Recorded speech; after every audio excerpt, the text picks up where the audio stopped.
Welcome everyone to another startup and automobile documentation. What we're looking at today is a 2010 Ford Ranger XL extended cab. This Ranger SuperCab is painted in silver metallic.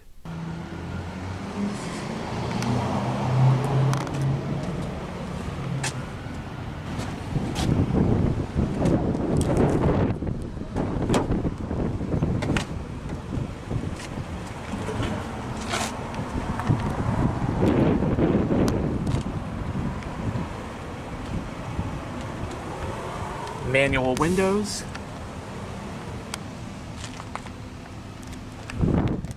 It has a medium dark flint interior, and this XL has cloth seat upholstery.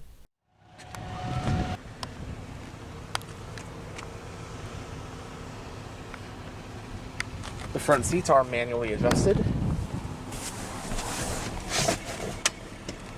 And now that we're behind the wheel, let's go ahead and start up the engine. This one has the base 2.3 liter inline 4.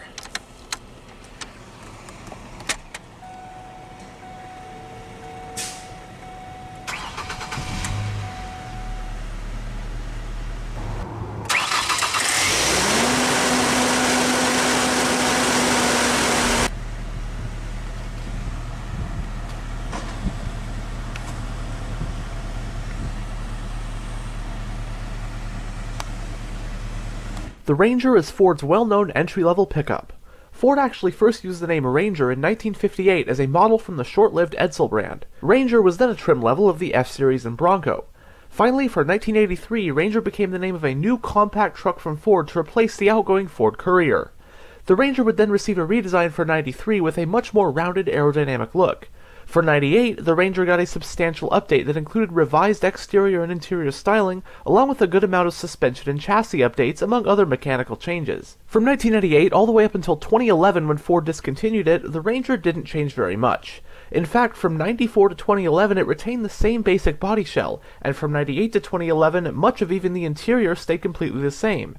Between 98 and 2011, however, the truck did get some mild updates every couple of years to keep the styling fresh, with 2006 marking the last major refresh. The engine lineup also got some adjustments over the years as well. From about 94 to 2010, the Ranger was also rebadged by Mazda as the B-Series in North America.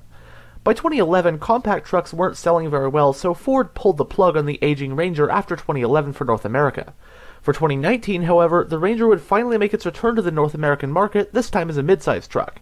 This new Ranger was none other than the Ranger T6 generation, which had been introduced back in 2011 in, at that time, international markets only. But anyways, the US market 2010 model year Ranger came in 3 trim levels: XL, XLT, and Sport. 2 cab styles were made, those being the regular cab and the extended cab like this one, branded by Ford as the SuperCab. 2 engines were on offer that year, including this truck's 2.3-liter inline 4 with 143 horsepower, and an optional 4-liter V6 with 207 horsepower. Transmission options included either a manual or automatic, both of which being 5-speed units. Rear-wheel drive was standard and 4-wheel drive was optional, with the base 4-cylinder engine being rear-wheel drive only.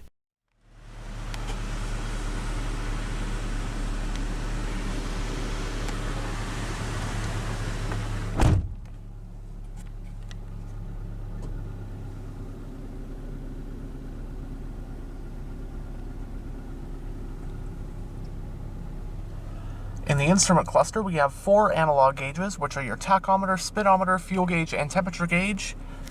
With this button, you can toggle between your odometer and trip computer.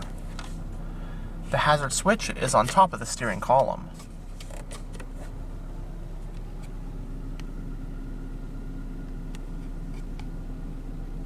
It has a 4-spoke design steering wheel. No controls. And as far as I know, this is a fixed steering wheel, so it is not tilting. But the parking brake is foot operated. You have your headlight switch, panel dimmer, climate vent for the driver, grab handles on both A-pillars, and right here you have your high beam, turn signal, and wiper stalk. And you do have a column mounted gear shifter.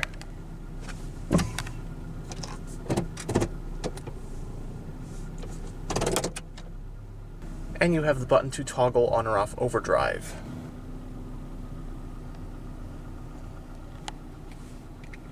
Going down the center of the interior, You have your central climate vents. You have your whole radio head unit right here. AM, FM with a CD player. 12-volt power outlet, lighter, or another 12-volt.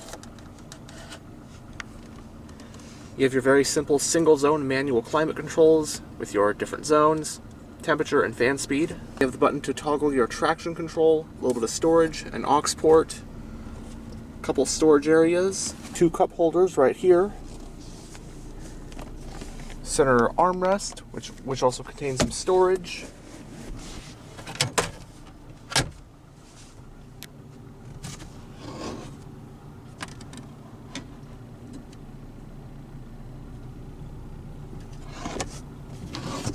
Both sun visors also have these little straps to hold things, and it has a manually dimming rear view.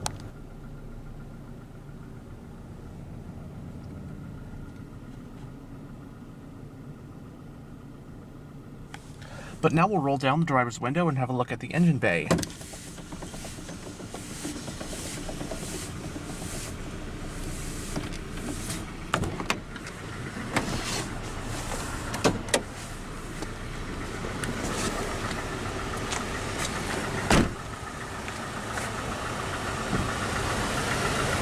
The Ranger XL rides on these 15-inch 7-spoke steel rims.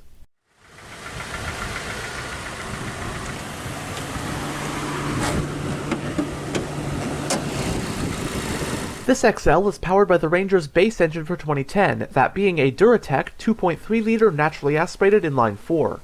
It has an aluminum block and head as well as dual overhead camshafts and 4 valves per cylinder. Horsepower is rated at 143 at 5250 RPM, and torque is rated at 154 pound-feet at 3750 RPM. Power is sent to the rear wheels of this Ranger via the optional 5-speed automatic transmission with low gear selection. Running on regular unleaded with a 19.5-gallon fuel tank, EPA estimates for a Ranger equipped like this one are 19 mpg in the city and 24 mpg on the highway. It has an independent short and long arm front suspension and a solid rear axle with leaf springs. Stopping the truck are 4-wheel disc brakes. A truck like the one in this video can tow up to about 1,980 pounds and haul a payload of up to 1,400 pounds.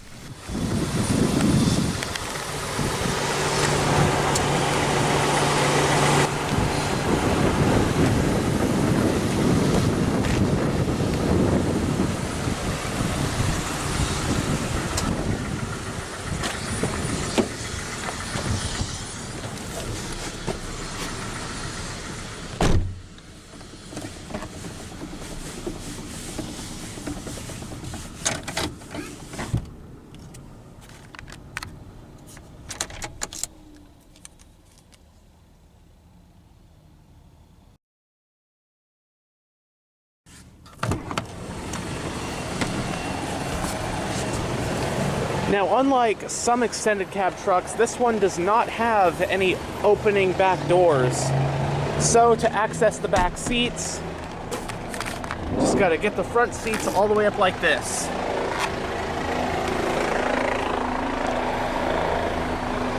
On both sides, you have little jump seats.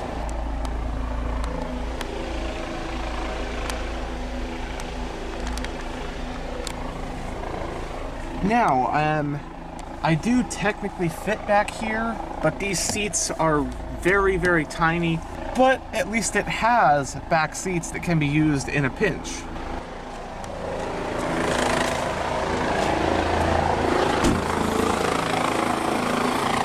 The fuel cap is on the driver's side, as seen before.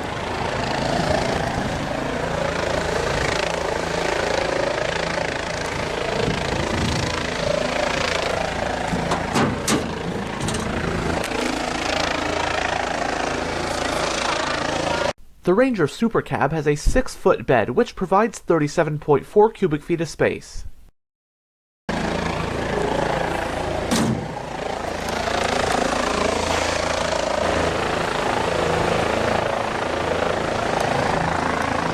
Anyhow, thanks for checking out this tour of this 2010 Ford Ranger, and as always, stay on the lookout for future tours.